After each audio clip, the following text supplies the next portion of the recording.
जब मनुष्य का शरीर जलता है, उसके बाद 10 दिन की पीड़ से सफर से उसका आत्मिक शरीर बनता है। पहले दिन के पिंड से सिर, दूसरे दिन से गर्दन और कंधा, तीसरे दिन से हृदय, चौथे दिन से फेफड़ा, पांचवें दिन से नाभि, छठे दिन से कमर, सातवें दिन से गुदा, लिंग, भग और मांस आदि शामिल है। आठवें दिन हड्डी, नौवें दिन जंघा और पैर और 10वें दिन के पिंड से इस शरीर में सुख, सुंधा व तृषा की उत्पत्ति होती है। जीवन और मरण दो ऐसे सत्य हैं जिसे कोई नहीं झुठला सकता। गरुड़ पुराण व धार्मिक मान्यताओं के अनुसार इस प्राणी जगत में हर जीव का जन्म और मरण समय व स्थान पूर्व निर्धारित है। कब, कहाँ और किस समय में हम मृत्यु को प्राप्त होंगे, ये किसी को नहीं पता होता है। चलिए मान लीजिए हमें पता भी चल जाए, तो क्या हम हमारी मृत्यु को टाल सकते हैं? नहीं ना। जो हमारे हाथ में नहीं है, उसकी चेष्टा करना भी व्यर्थ ही होगा।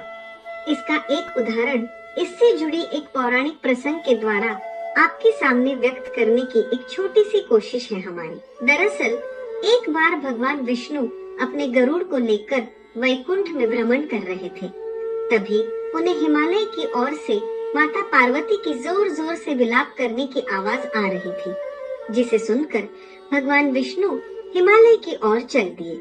हिमालय पहुंचकर भगवान विष्णु कैलाश भवन में भगवान शिव से मिलने भीतर चले गए और गरुड़ को द्वार पर ही रुकने को बोल गए। अपने स्वामी की बात मानकर गरुड़ देव द्वार पर ही रुक गए। तभी उनका ध्यान वहां बैठी एक छोटी सी चिड़िया पर गया। वो चिड़िया दिखने में जितनी सुंदर थी, उतनी ही चंचल भी, और उसकी हरकतें भी बार बार गरुड़ देव का ध्यान अपनी ओर खींच रही थी। गरुड़ देव उसकी तरफ देखते हुए मुस्कुरा ही रहे थे कि तभी वहां यमराज आ गए। अंदर जाने से पहले वो कुछ देर द्वार पर रुके और बहुत ही अजीब तरह से उस चिड़िया को घूरने लगे। गरुड़ समझ गए कि यमदेव उस चिड़िया को इतने आश्चर्य से देख रहे हैं, मतलब इसका अंत पास ही है। लगता है कैलाश से वापस जाते समय वो इसे भी यमलोक ले ही जाएंगे। यमदेव तो शिवजी से मिलने अंदर चले गए, लेकिन गरुड़ देव को ये चिंता खाए जा रही थी। उन्हें चिड़िया की मासूमता पर दया आ गई और उसकी जान बचाने के लिए उन्होंने उसे अपने पंजों में दबाया और कैलाश से हजारों मीलों दूर जंगल में एक चट्टान के ऊपर छोड़ दिया। अब मन ही मन में वो इस बात से बहुत खुश हो रहे थे कि अब इस प्यारी सी चिड़िया की जान बच जाएगी।